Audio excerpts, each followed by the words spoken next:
Gracias, hermano, por la oportunidad y el privilegio que tengo nuevamente de poder estar reunido con cada uno de mis hermanos y amigos que martes tras martes se dan cita a través de esta plataforma y como hermanos podemos estudiar y enseñar y aprender de la palabra de Dios unos a otros.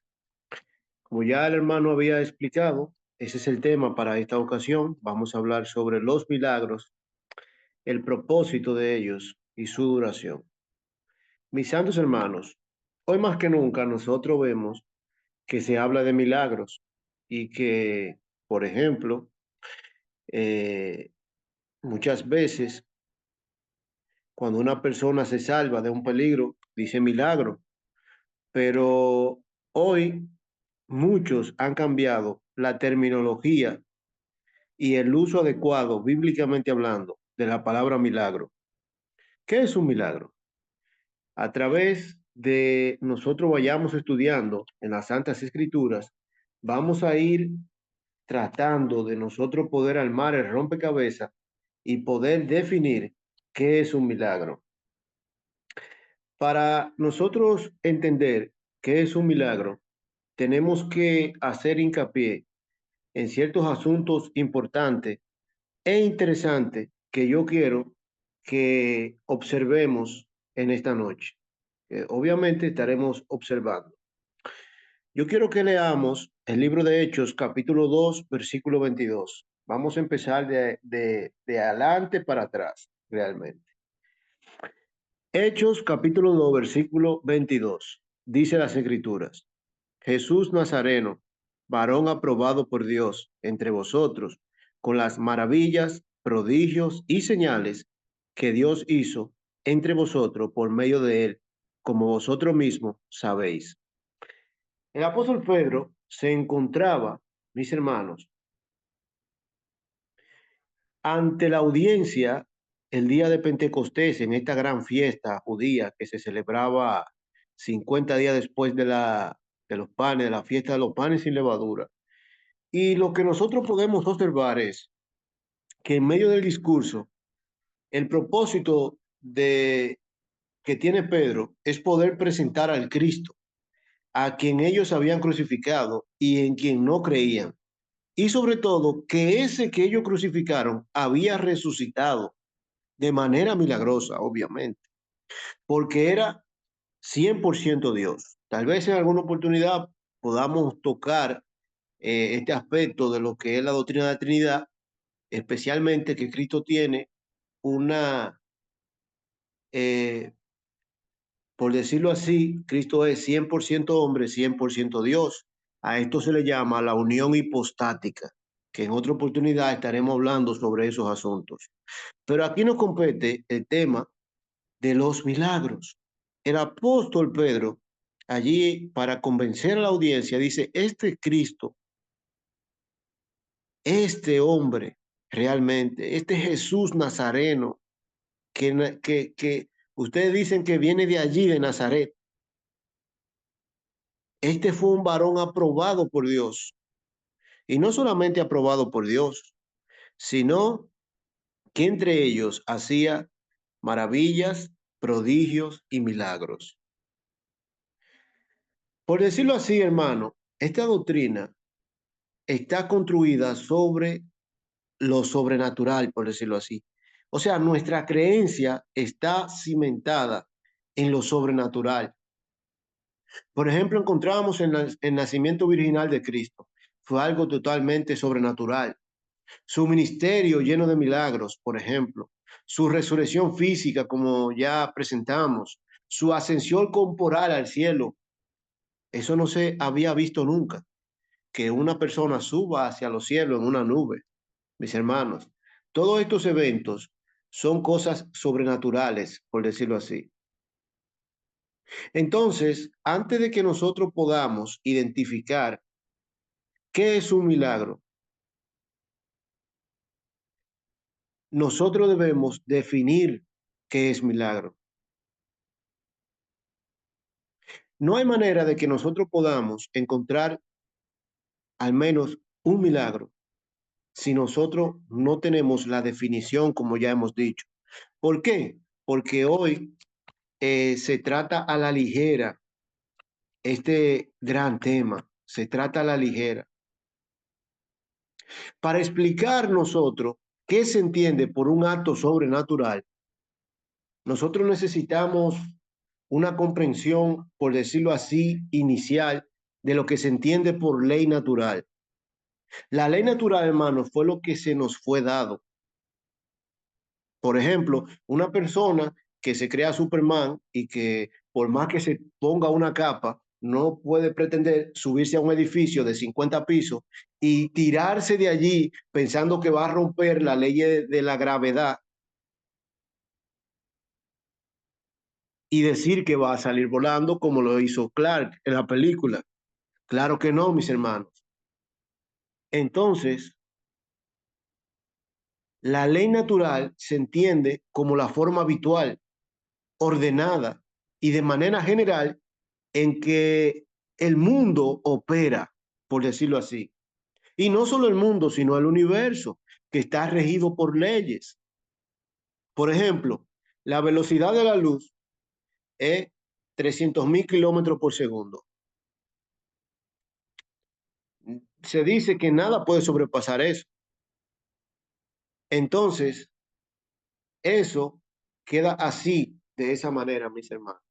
Pero también nosotros podemos encontrar de forma categórica, llana y de manera clara, así todos los eventos naturales que nosotros podemos encontrar en la naturaleza que son y funcionan a través de leyes, leyes que a su vez son inviolables por nosotros, los seres humanos.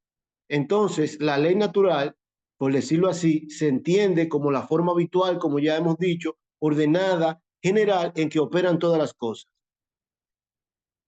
Entonces, podemos decir de entrada que un milagro es algo como una forma inusual, irregular, y específica, por decirlo así, en la cual Dios actúa dentro del mundo.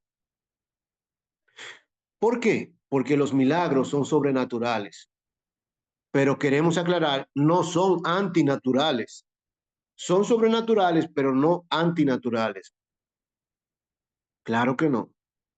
Entonces, en este punto, lo que necesitamos es una descripción bíblica de los milagros para nosotros poder definir qué es un milagro. Y la Biblia usa tres palabras básicas para describirlas. Y la encontramos en Hechos capítulo 2, versículo 22, que aquí dice que se manifestó a través de señales, de prodigios, de señales, prodigios y maravillas. Entonces, un estudio del uso de cada uno de estos tres términos o palabras nos ayudará a nosotros poder comprender qué se entiende por milagro. Cuando entendemos qué es señal, qué es maravilla y poder, vamos a poder definir de manera categórica y sin temor a equivocarnos qué es un milagro. Entonces, mis hermanos, ¿cómo se usa, cómo se usa en el Antiguo Testamento esta palabra? ¿Cómo se usa la palabra milagro, señal, por decirlo así, que es la primera que nosotros podemos encontrar? ¿Cómo se usa en el Antiguo Testamento la palabra señal? ¿O para qué son las señales, por decirlo así? Vuelvo y repito. En Hechos capítulo 2, versículo 22, dice Jesús Nazareno, varón aprobado por Dios entre vosotros, con las maravillas, prodigios y señales que Dios hizo entre vosotros por medio de él. Entonces, vamos a empezar. ¿Qué son las señales? Las señales, hermano, nos indican algo. En el libro de Génesis, capítulo 4, versículo 1, Génesis capítulo 4, versículo 1, nosotros encontramos que nos dice, dijo luego Dios, haya lumbreras en la expansión de los cielos para separar el día de la noche y sirvan de señales para las estaciones, para días y para años. ¿Lo ven, mis hermanos? Entonces, las señales nos indican o nos ayudan a separar algo, a indicar algo. Esa es la función de las señales. Las señales nos indican o sirven para indicar, para marcar, también nos sirven para mostrar y también para informar. Por ejemplo, cuando usted va conduciendo, mi hermano, cuando usted va conduciendo en su vehículo y de repente usted ve un semáforo con una luz roja, eso es señal de que debe detenerse. Eso está indicando, debe detenerse realmente. Entonces, cuando una persona tiene un anillo de oro rojo, la gente lo asocia a que es casado. Bueno, es una señal que te indica algo. Esas son las señales. Por ejemplo, cuando nosotros vamos conduciendo y hay un letrero amarillo que dice stop, es que pare. O sea, que nosotros naturalmente utilizamos las señales para que nos digan algo, nos comuniquen algo. Entonces, esas señales van a comunicar algo. Y Cristo vino con señales, o sea, comunicando algo. ¿Y qué era lo que estaba comunicando? Estaba comunicando un mensaje realmente. Entonces, cada una de estas palabras que nosotros hemos dicho y hemos empezado con las señales, identifican lo que es un milagro y lleva consigo una connotación propia dentro de sí que lo hace ser un milagro. Entonces se combinan las tres y obtenemos esta imagen bíblica a lo que nosotros llamamos milagro. Vamos a combinar las señales, las maravillas y los prodigios. Entonces, ya hemos visto aquí que en el Antiguo Testamento la palabra signo o señal, o en hebreo ot, esta palabra a veces se usa para referirse, por decirlo así, a cosas naturales, y es lo que estamos viendo, que hay cosas que nos indican a nosotros, nos indican realmente. Por ejemplo, si leemos el libro de Hechos, capítulo 13, versículo 16, nos dice, entonces Pablo, levantándose, hecha señal de silencio con la mano, dijo, varones israelitas, a los que teméis a Dios, oíd. O sea, él hizo una señal con la mano para que hicieran silencio. La señal más común que nosotros conocemos es que ponemos un dedo y lo llevamos a la boca y cuando la gente ve esto, indica que debemos hacer silencio. Para eso son las señales, para transmitirnos algo. Las señales nos transmiten algo. ¿Cuál es el propósito de las señales milagrosas? Ya lo vamos a ver. Pero estamos aquí en el Antiguo Testamento viendo que las señales tienen ese propósito. Por ejemplo, el arco iris era señal. Cuando uno ve el arco iris, se acuerda de que Dios hizo un pacto con la humanidad de que no lo iba a destruir con agua. Para el judío había una señal distintiva, que era el sábado. Entonces, por lo general, aunque es una indicación física, pero tiene un propósito y un significado espiritual. Repito, a veces las señales son físicas, pero tienen un propósito y una indicación espiritual. Por ejemplo, el sábado es terrenal, pero tiene una indicación espiritual. El arco iris es terrenal, pero tiene una indicación espiritual. El, el, el, el anillo de boda te dice que tú has contraído matrimonio. Entonces, esta señal física representa una ley que ya Dios había dado a través de los tiempos, mis hermanos. Entonces, esto es una señal. Por ejemplo, Dios dijo en el libro de Éxodo capítulo 4, verso 8, y no te creen o no prestan atención a la primera señal milagrosa, puede creer en la segunda. O sea, cuando Moisés fue, Moisés no fue con palabras, Moisés tuvo que ir con algo, mis hermanos, más allá que con la boca, más allá realmente. ¿Por qué? Porque él no podía ir y decir que Dios quiere liberarlo cuando no había nada que demostrar a eso. Entonces, nosotros podemos observar, podemos ver de forma categórica que, por ejemplo, en el libro de Éxodo, capítulo 34, verso 10, y él contestó, he aquí yo hago pacto delante de todo tu pueblo, haré maravillas que no han sido hechas en toda la tierra, ni en nación alguna. Dios estaba listo, preparado para hacer muchas cosas con esta gente, muchas, pero ellos en verdad necesitaban comprender que el mensaje que Dios había dado a través de estos signos, por decirlo así, o señal, provenía de Dios. Entonces, el primer uso de la palabra signo o señal está en la predicción divina dada a Moisés de que Israel sería liberado de Egipto y serviría a Dios en Horeb. Esto era el mensaje que Dios quería comunicarle a través de, de este signo, o por decirlo así, señal, en pocas palabras. Cuando nosotros vemos el segundo uso, o sea, la segunda palabra y cómo se usa en el Antiguo Testamento, la palabra maravilla, ya hemos leído un texto clave donde dice el libro de Éxodo, capítulo 34, versículo 10, y él contestó, he aquí yo hago pacto delante de todo tu pueblo, haré maravilla que no ha sido hecha en toda la tierra y en nación alguna. La palabra maravilla, hermanos, nos trae a la mente algo grandioso, algo que puede asombrarnos a nosotros.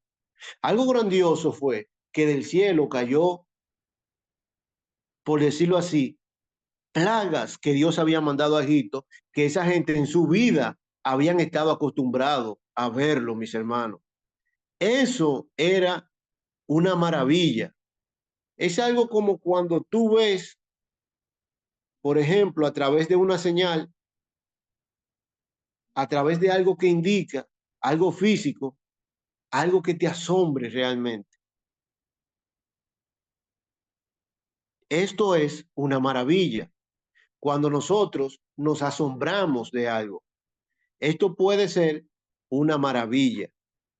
Y hay cientos de ejemplos en el Antiguo Testamento.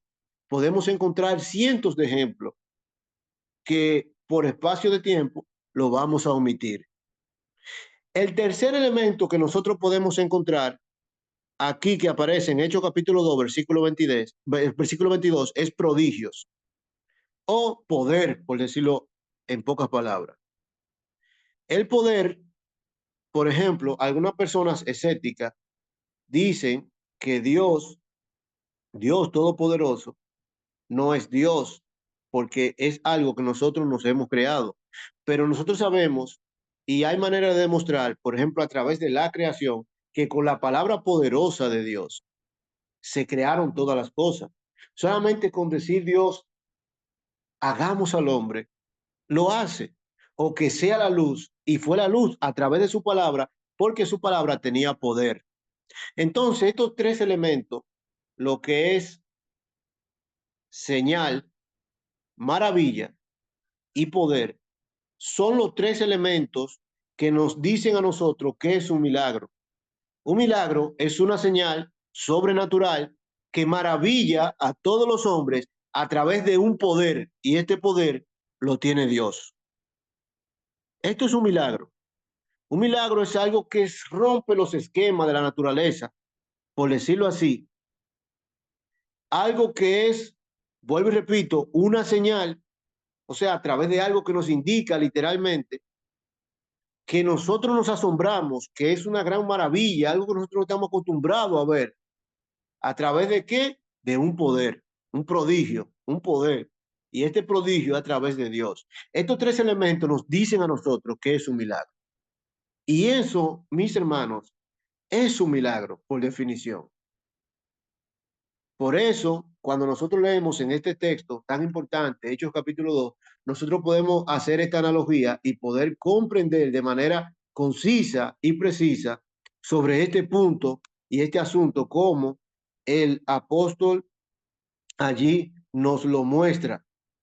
Cristo nació de una forma milagrosa. ¿A través de qué? De una virgen. Esto fue un hecho milagroso. ¿Por qué? Porque rompe con todos los esquemas. ¿Cuántas veces nosotros hemos visto que de la nada nacen niños sin ser concebidos por papá y mamá? Entonces eso rompe con el esquema natural. Eso es un milagro. ¿O cuántas veces nosotros hemos visto a personas caminando sobre el agua? Eso rompe con los esquemas de la física y de lo natural. Y solamente un ente creador que posee todas las cualidades y atributos de ese Dios que nosotros predicamos y que sobre todo con su palabra poderosa puede crear cualquier cosa. Y es tan así que cuando Cristo resucita, que es otro evento milagroso de los muertos, es capaz con el cuerpo ya glorificado traspasar puertas, según San Juan capítulo 20. Era de carne y hueso, podía comer, lo podían tocar, pero ya con una materia glorificada porque podía atravesar ¿qué? Puertas. Eso realmente es un milagro, mis hermanos. Cuando nosotros leemos el libro de Segunda de Corintios, capítulo 12, versículo 2, encontramos que nos dice, con todo, las señales de apóstol han sido hechas entre vosotros en toda paciencia, por señales, prodigios y qué? Milagros. Cristo, no hay duda, no cabe duda de que hizo muchos milagros mientras estaba aquí en la tierra, cosas que en realidad la gente se maravillaba, la gente se quedaba atónito de todo aquello que hacía Cristo a través de las señales y a través de las señales, las maravillas y por el prodigioso poder que tenía. Pero sobre todo, Cristo le hace una promesa a sus apóstoles. En el libro de San Juan, capítulo 14, versículo 26, nos dice, más el Consolador, el Espíritu Santo, a quien el Padre enviará en mi nombre, Él os enseñará todas las cosas y os recordará todo lo que yo os he dicho. O sea, el Consolador, como parte de la deidad, iba a venir por vía del Espíritu Santo. O sea, iba a ser enviado por vía de Cristo para que estuviera con los apóstoles y a través de estar allí, ellos podían hacer estas grandes señales, maravillas y prodigios. Por eso vemos aquí que se le es prometido. Y cuando leemos el capítulo 16, especialmente desde el verso 5 en adelante, encontramos que ellos iban a ser investidos de poder de lo alto. Y este poder le iba a dar la facultad, que lo vemos que se cumple en Hechos capítulo 2, de hacer todo esto. Todas estas señales, prodigios y milagros que Cristo hizo a través del Espíritu Santo. Entonces, en Hechos capítulo 2, desciende el Espíritu Santo sobre ellos y ellos pueden hacer esta obra, pueden hacer milagros, pueden resucitar muertos, pueden hacer muchas cosas. Pero, mis hermanos, ya en ese punto, nosotros cuando consultamos la Escritura, los apóstoles fueron bautizados con el Espíritu Santo. Tenían el poder y la facultad de hacer cualquier clase de milagro. Pero hay un evento que podemos registrar aquí en el libro de Marcos. El libro de Marcos, capítulo 11, perdón, Marcos capítulo 16, versículo 12 dice, pero después apareció en otra forma dos de ellos que iban de camino yendo al campo. Ellos fueron y le hicieron saber a los otros y ni aún así creyeron. O sea, cuando Cristo resucitó, ellos no creían porque un milagro rompe con un esquema de lo natural. Ellos se maravillaron, pero tampoco no lo creían. El signo era la resurrección de Cristo, o sea, la señal era que Cristo resucitó literalmente, pero ellos se encontraban atónitos y maravillados de esto, que aún llegaron al punto de decir, no, yo no creo eso. ¿Por qué? Porque lo natural es que gente no resucite. Eso es lo normal, del que se murió, se murió. Eso es lo que nosotros naturalmente estamos sujetos a esas leyes naturales. Pero Cristo rompe con todos los esquemas, resucita, los apóstoles no lo creen. No lo creen. ¿Por qué? Porque era algo imposible para una persona que ya muriendo, estando despidiéndose de este mundo, volver a resucitar. era lo normal y lo que ellos estaban acostumbrados a ver.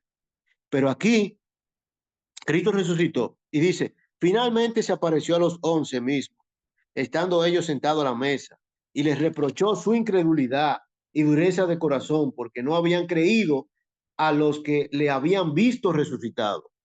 O sea, algunos lo vieron resucitado y fueron y se lo dijeron a los apóstoles. Ellos no lo creían. ¿Por qué razón? Porque la gente no resucita así porque sí. Entonces es un acto milagroso, una maravilla, algo que sorprende, que tú te quedas atónito. ¿Y qué sucede? Que Cristo le dice, y por todo el mundo y prediqué el evangelio a toda criatura. El que creyere y fuere bautizado será salvo, mas el que no creyere será condenado. Ojo, verso 17. Y estas señales seguirán a los que creen. ¿Cuáles señales? Vamos a ver. En mi nombre echarán fuera demonios, hablarán nuevas lenguas, tomarán en las manos serpientes, y si vivieren cosa mortífera no les hará daño. Sobre los enfermos pondrán sus manos y sanarán. Esto era lo que iban a hacer los apóstoles. Los apóstoles, lo que creyeran, porque si tú lees, ¿quién eran los que no creían? El contexto te dice que eran los apóstoles en el verso 14, versos 13 y 14. Pero aquí, luego, Cristo después de reprochar su incredulidad y ellos ver a Cristo resucitado, eso era una gran maravilla realmente. Por eso dice el apóstol Pedro que Cristo se presentó con señales, maravillas y prodigios. O sea, palabra poderosa. Solamente con decir, Lázaro, ven, Lázaro salía, porque su palabra, el prodigio, era poderoso.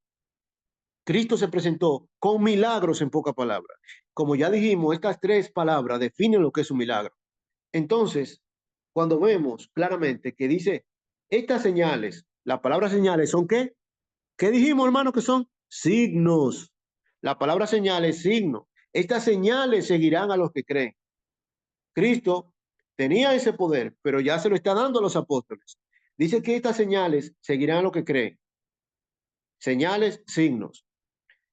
En mi nombre echarán fuera demonios, o sea, que podían echar fuera demonios. Podían hablar en lengua, y fue lo que pasó en Hechos capítulo 2. Si tomaban en la mano serpiente o bebían cosa mortífera, no les haría daño. Hechos capítulo 27 y 28, cuando la víbora pica al apóstol Pedro, el apóstol Pedro no murió. Y los que estaban alrededor pensaron que era una especie de Dios, de un Dios, el apóstol Pedro, el apóstol Pablo. ¿Por qué? Porque un milagro rompe con lo esquema natural, porque lo natural es que cuando te pica una víbora venenosa, la persona se moría en ese tiempo porque no había antídoto. Entonces Pablo no le pasa nada y estos se maravillan y se quedan atónitos y se asombran porque la gente naturalmente muere cuando le pica un animal de estos o lo muerde. Entonces ellos iban a tomar serpiente en sus manos y no le iba a hacer daño, no le haría daño. Y sobre los enfermos iba a poner sus manos y sanarán. Uno de los primeros milagros del apóstol Pedro fue en el capítulo 4 en la puerta de Siloé, cuando este hombre allí estaba sentado, no esperaba nada, y de repente el apóstol Pedro le dijo, yo no tengo plata, no tengo oro, pero sí lo que tengo te doy. En el nombre de Cristo, levántate y anda. Entonces esa persona se incorporó y andó, y todo el mundo se maravilló de esto, sencillamente porque ellos no habían visto este asunto así. Entonces, hoy en día, lamentablemente, la gente confunde la providencia divina de Dios con los milagros. Hoy no hay milagros, hermano. Y voy a explicar por qué. Voy a explicar por qué no hay milagros. Porque los milagros no son porque sí. Repito, los milagros no son porque sí, porque los milagros desde la antigüedad tuvieron un propósito específico. Cuando Moisés fue con señales y prodigios ante el pueblo, el propósito era sacarlos de Egipto.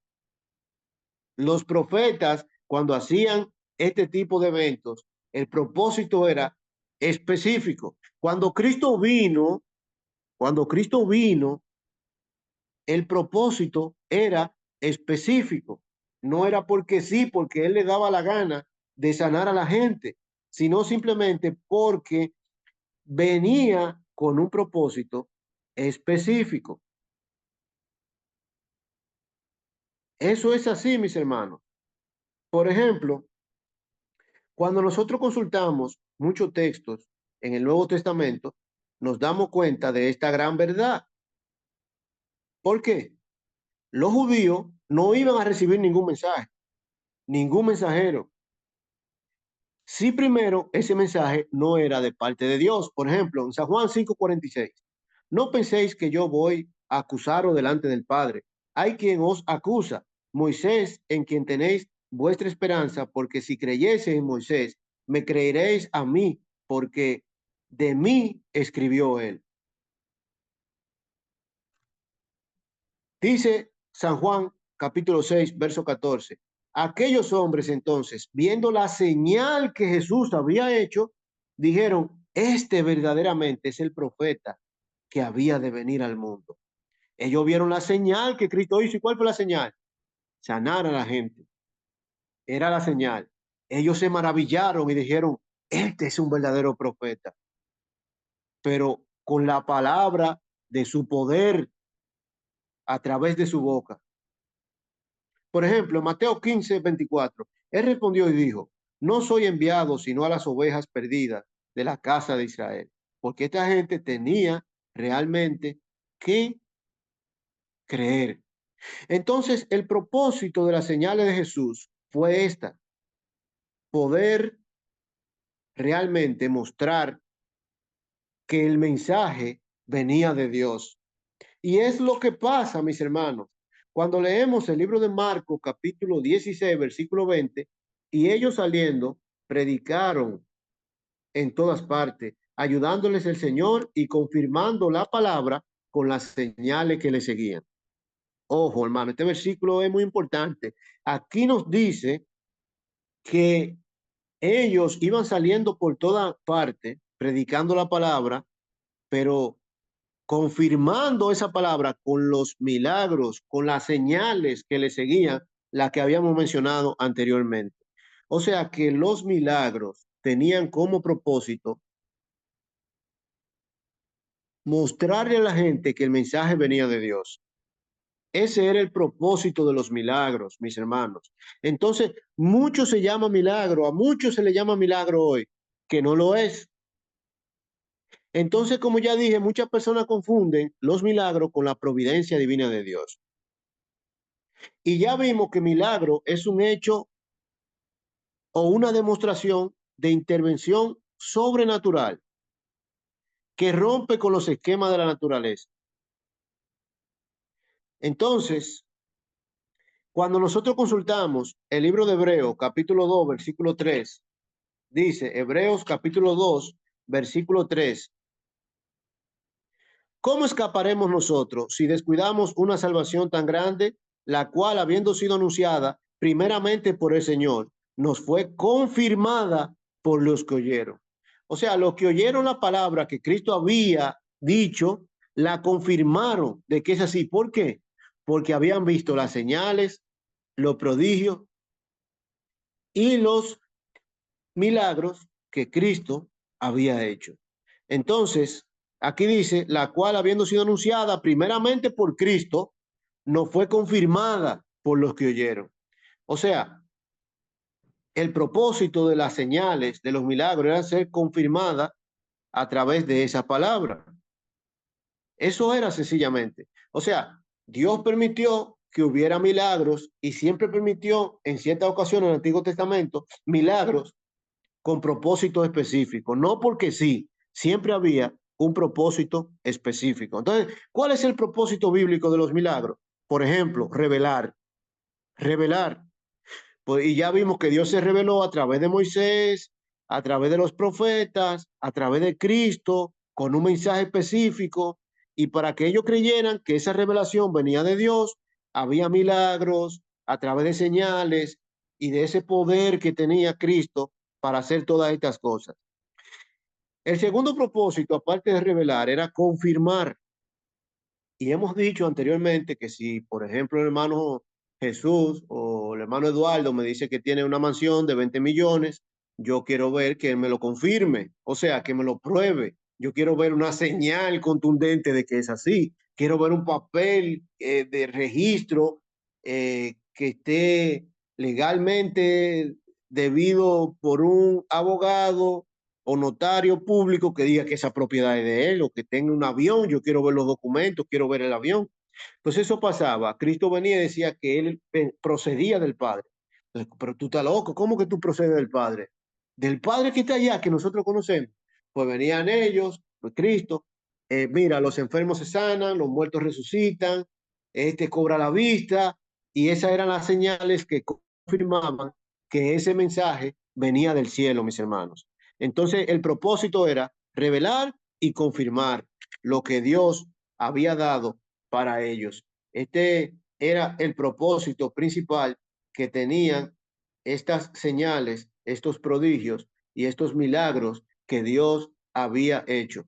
Cuando nosotros leemos el libro de Primera de Corintios, capítulo 12 y 13, junto con otros, nosotros vamos a conocer de algunos aspectos importantes.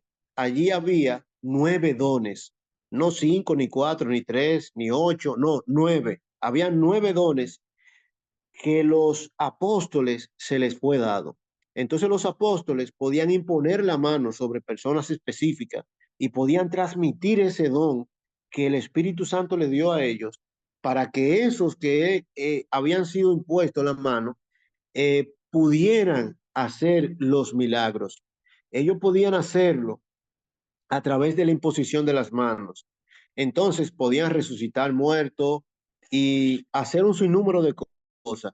Pero los 9 dones que nosotros encontramos en el capítulo 12 y 13 del libro de Primera de Corintios nos dicen que era el don de ciencia, el don de sabiduría, el don de conocimiento, el don de hacer milagros, el don de interpretar la lengua, el don de lenguas, y así sucesivamente. Eran 9 dones.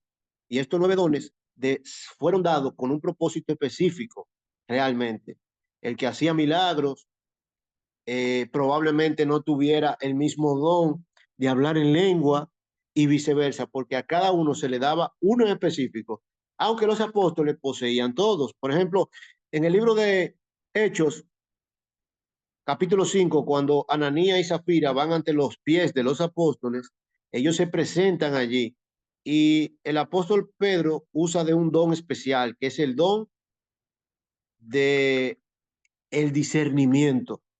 ¿Por qué? Porque él pudo discernir lo que había en el corazón realmente de Ananías y Zafira a través de la mentira que habían dicho. Entonces, esto era un don especial que Dios daba en parte, como vamos a ver, en parte realmente. Entonces, así sucesivamente, nosotros podemos ver que había muchos dones, pero no quiero dejar pasar desapercibido lo que Santiago dice. A pesar de que habían dones, ya hemos dicho que esos dones eran con el propósito de confirmar la palabra. Y a veces, aún dentro de los creyentes, no se hacían esos dones, o sea, no se hacían esas señales para los creyentes, sino para los incrédulos. Esos milagros, esos prodigios, esas grandes maravillas se hacían para quienes, para los creyentes, como creen mucho hoy en día, no. Como por ejemplo dice, hoy es noche de milagro, vengan a un culto que hoy es noche de sanación. Eso es mentira. Se están inventando eso. La escritura no dice eso, ni tampoco podemos probarlo por las escrituras. No hay un culto de sanación, ni un culto de milagro, como dicen muchos. Eso no es así, mis hermanos, porque los dones fueron dados, los milagros, las señales y todo esto, con el propósito de confirmar la palabra. Confirmar la palabra. Por ejemplo, en el libro de Santiago, capítulo 5, versículo 3, encontramos, ¿está alguno entre vosotros afligido? La palabra afligido viene de una palabra griega que se traduce al español como alguien que está realmente adolorido, alguien que tiene una lesión física o una enfermedad. Entonces, ¿qué debemos hacer si nosotros nos encontramos padeciendo algún tipo de aflicción física? El texto dice claramente, haga oración, haga oración. El versículo 16 nos dice claramente, rogad los unos por los otros, que se puede traducir, orad los unos por los otros. Entonces, ellos debían completamente orar los unos por los otros. El apóstol Pablo nos dice en Filipenses 4:6, por nada estéis afanosos, si no sean conocidas vuestras peticiones delante de Dios en toda oración y ruego con acción de gracias. ¿Qué cosa es lo que afana a un enfermo? Podemos decir que es la salud física, es la salud. El texto aquí nos infiere que es la salud. Entonces, cuando nosotros vemos claramente que muchas personas nos dicen a nosotros que a veces culpan al enfermo cuando no hay un milagro. Esto pasa muchas veces en los grupos religiosos y yo he conocido de casos que hay personas que piensan que Dios lo va a sanar de manera milagrosa sin entender qué es un milagro y cómo se obra los milagros y de la manera en que actúan y sencillamente ignoran todo esto. Entonces, cuando nosotros podemos ver y encontrar, Dios obra a través de su palabra de manera de la providencia divina. Y esto no viola la naturaleza de las cosas o la ley natural de las cosas. Ya, por decirlo así, en otra oportunidad, vamos a hablar sobre la providencia divina de Dios, que es bastante amplio este aspecto y este punto a tocar. Pero siguiendo, hermano, con lo que estamos hablando y con respecto a lo que venimos diciendo, es que sencillamente podemos ver que todo lo que fue confirmado en el primer siglo fue con el propósito de poder revelar la voluntad de Dios a través de su palabra, de su poder realmente. Entonces hay personas que piensan, por decirlo así, que no es correcto visitar los doctores o utilizar medicamentos, porque esto va en contra de la voluntad de Dios. Y muchos citan ciertos pasajes de la Biblia aplicándolo mal realmente. Cuando nosotros vemos el libro de Primera de Corintios, capítulo 13, vamos a poder ver y percibir allí que hay una gran enseñanza con respecto a lo que es la cesación de los dones. El apóstol Pablo compara la iglesia cuando era niño, hablaba como niño, pensaba como niño, jugaba como niño. Ya cuando fui hombre, pude verme en un espejo cara a cara, entonces conocer como fui conocido. O sea, el apóstol Pablo está haciendo una analogía entre los dones en la infancia de la iglesia con respecto a la revelación completa de Dios. Antes los espejos eran un poco opacos y no se podía ni siquiera ver bien. Entonces el apóstol Pablo utiliza de esta figura para decir que mientras habían dones, aún la voluntad de Dios no había sido revelada completamente, pero a través de revelar toda la escritura, a través de decir todo lo que el consejo de Dios ya no era necesario, por decirlo así, esos dones, y esos dones fueron quitados, y luego ya nosotros tenemos la revelación completa de Dios. En Judas, versículo 3, nos insta y nos dice claramente allí que la voluntad de Dios fue revelada una vez dada a los santos. La palabra una vez significa sin repetición en el tiempo, que no hay necesidad de seguir diciendo o repitiendo lo mismo. Entonces, Dios hoy en día obra a través de su providencia divina, no más bien de manera milagrosa. No lo hace de esta manera. ¿Por qué no lo hace de esta manera? Porque ya tenemos la escritura revelada en su totalidad y no hay necesidad de que haya nuevas revelaciones. Pero con respecto a la sanidad, que es también un don de milagroso que el Espíritu Santo había dado, por ejemplo, ya hemos dicho que los milagros abarcaban 9 dones y dentro de esos 9 dones había uno que era el don de sanidad. El don de sanidad fue dado con el propósito de confirmar el mensaje y la palabra de Dios. El apóstol Pedro también poseía este don, como vimos en el libro de Hechos capítulo 4. Otro que tenía ese don, incluyendo otros dones, era el apóstol Pablo. El apóstol Pablo, podemos ver en Primera de Timoteo capítulo 5 verso 23, le dice al evangelista Timoteo: toma un poco de vino por causa de tus frecuentes enfermedades. O sea, él estaba enfermo del estómago. El jugo de la vid tiene muchos fenoles, taninos, que son sustancias bactericidas para la bacteria. Y desde antaño ya se conocía en la medicina de la época que el jugo de uva tenía una propiedad antiséptica y servía para la colitis y otros procesos intestinales. Se utilizaba con esos fines.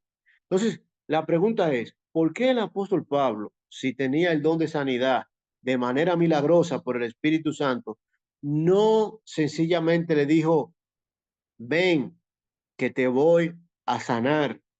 O por ejemplo, cuando dijo a Trófimo, dejé enfermo en Mileto.